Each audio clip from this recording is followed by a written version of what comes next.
Well, a really important type of electric field is a uniform electric field.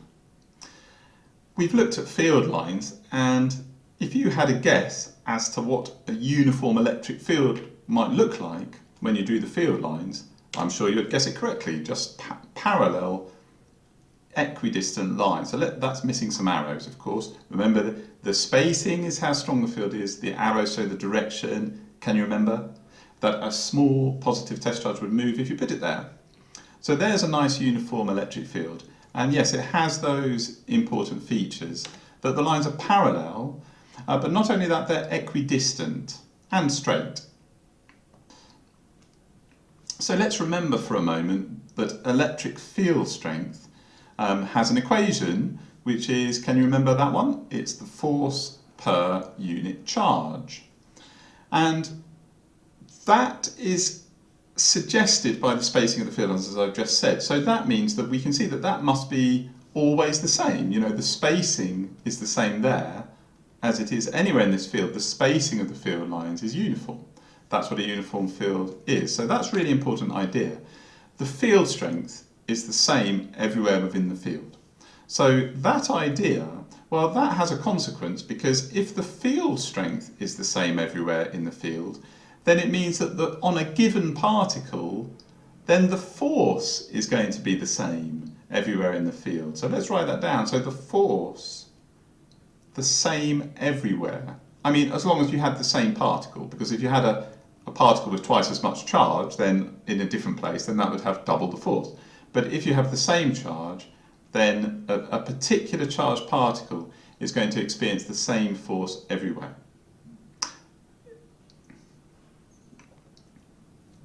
Well, the next question that arises is, well, how would you actually create one of these uniform electric fields? And the answer is, well, you just grab a couple of conducting plates, so metal plates, for example, and put a potential difference between them. So let's have a look at what that might look like. Well, there's a couple of plates. Now, how would I put a potential difference across the plates? Well, the easiest way is just to connect them to some kind of EMF, some kind of power supply. So I could do something like that, just arrange a simple circuit. And basically what that's going to do, I mean, you can imagine that this is a piece of metal and all the electrons are going to be attracted to the positive terminal of the source there. So you're going to end up with an absence of electrons on this plate. So this is going to end up positively charged. But it's going to be kind of evenly distributed. It's going to be like a wall of positive charge. And in the same way, the electrons are going to be pushed onto this plate, and you're going to get a kind of wall of evenly distributed negative charge. So you can kind of see why that would create a nice uniform field. And then we can actually draw in the field lines. So, well, we'll do a similar job as is drawn up in the top left-hand corner. Nice parallel equidistant lines. And just a kind of word of warning here. I mean, I know this as an examiner, that the mark schemes are very, very strict on how these questions are marked if you're asked to draw a uniform, any kind of electric field. But if you're asked to draw a uniform electric field, I mean, it's worth just getting a ruler and making sure that all the lines are equally spaced apart and that they connect with the edges. You know, because you do occasionally see that they offer 2 marks, even 3 marks. And so if they're going to give 3 marks for drawing a uniform electric field, then obviously it's going to have to be a really good drawing. They're going to check for no gaps, they're going to check that the lines are definitely evenly spaced and that you've got the arrows in the right direction. So there we go. So we might draw it like that. Now, it's also worth noting that at the edges something a bit different happens. So you get a bit of a funny business at the edge, which kind of makes sense because you haven't got this kind of wall of perfect charge anymore. But mark schemes always say ignore the edge effects. So you don't need to worry about drawing those. And if you do, the examiner will just ignore them. I'm just going to put them on because they're there, so why not? Right, so there we go. Well, a couple of things. Well, firstly, let's just remember that and write that down. I'll just remind that in exams, just be careful when you're drawing field lines. You know, spend just a couple of minutes. Get your ruler, even do like markings every centimetre, just to make sure you get them parallel. Or if you're a really good drawer, it doesn't matter if you can do it by eye. I mean, the examiners don't measure the lines, but by eye, they check. And if there's obviously a wrong spacing, you'll lose a mark. Well, that kind of so far so good. We can see how to create an electric field. Now, if we took away this power supply, the electric field will remain because there's still going to be this potential difference. The charges can't flow away because air is an insulator, so that will be maintained. It's just at this point, before we go any further, it's just worth just remembering what is a potential difference. Can you remember the definition from last year, from year 12? What is a potential difference? Well, potential difference is measured in volts. And let's write down the definition. Well, potential difference is the work done per unit charge, passing across that potential difference. So that's a really crucial thing to remember, actually. We're going to use that in a minute. So a volt, remember, is a joule per coulomb. 1 volt is 1 joule per coulomb. And this is an equation, isn't it? The potential difference is work done per unit charge. And I'll just write that there as a reminder. Hopefully that's familiar from year 12. I can remember my teacher saying a good way to remember that was to sort of rearrange it and write QV equals W.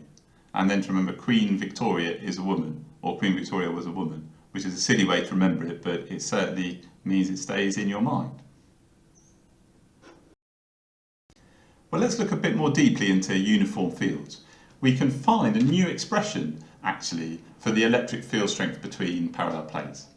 And we do this by imagining a pair of parallel plates and imagining them with a potential difference already set up between them. So let's suppose that the left-hand side plate is at some voltage plus V, and the right-hand plate is at 0 volts. So there's a potential difference between the plates. Now, I haven't put my arrows on, but we know that they must go left to right.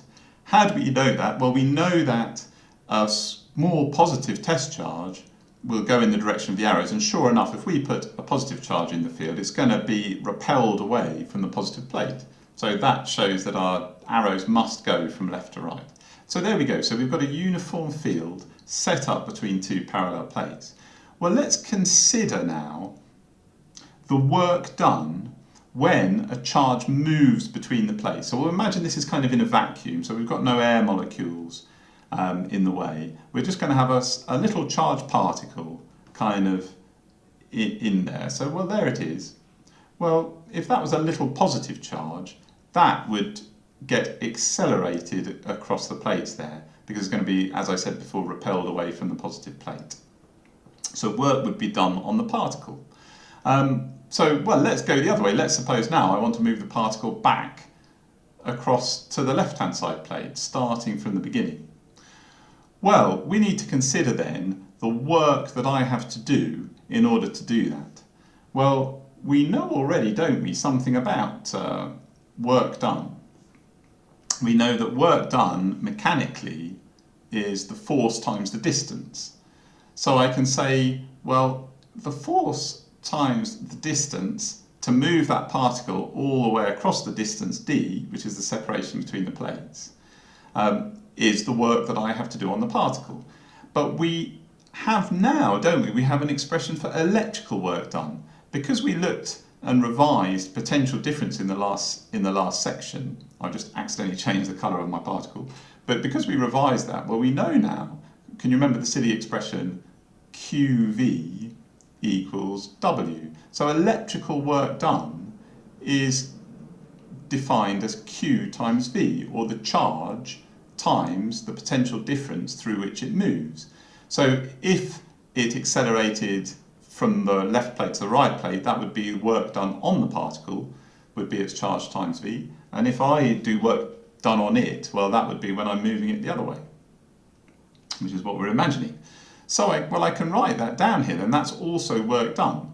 Well, let's suppose it has a little charge plus Q. So therefore, my work done is Q times the potential difference between the plates. So just to make sure you understand, so that's what I'm saying is that the work I have to do to move that particle towards that positive plate, it's obviously going to be difficult because it's repelling it, so I've got to do work. Well, it's going to electrically be equal to QV, because that's the definition of electrical work done. Queen Victoria was a woman. But also I know that it's the force that I have to apply times the distance, because that's mechanical work done, and they must be the same. Work done is work done.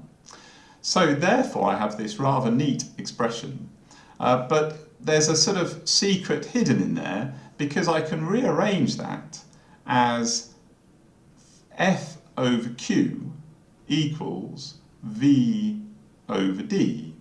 But I know that F over Q is the force per unit charge. So whatever force this is Q, but if I find the force divided by that, that's going to give me the force per unit charge, which is of course field strength.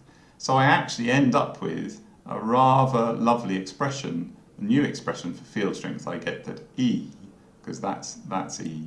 So I get E equals V over D, where V is the potential difference between the plates and D is the separation of the plates. Important equation.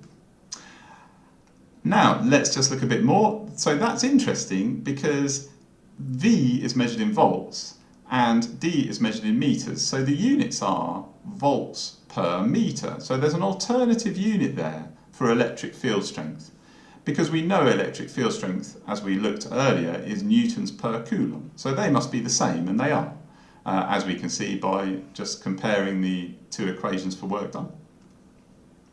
So that's good. So we've got two sets of possible units for electric field strength, and we've got an equation for electric field strength, which is of course only true. I mean, this expression here is only for uniform fields, so you can't use it in any other case in this way.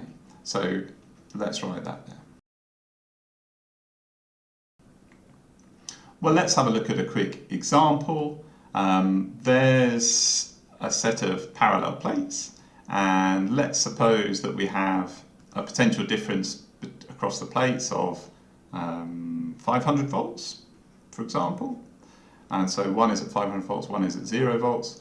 We've got to put our arrows on to our uniform field.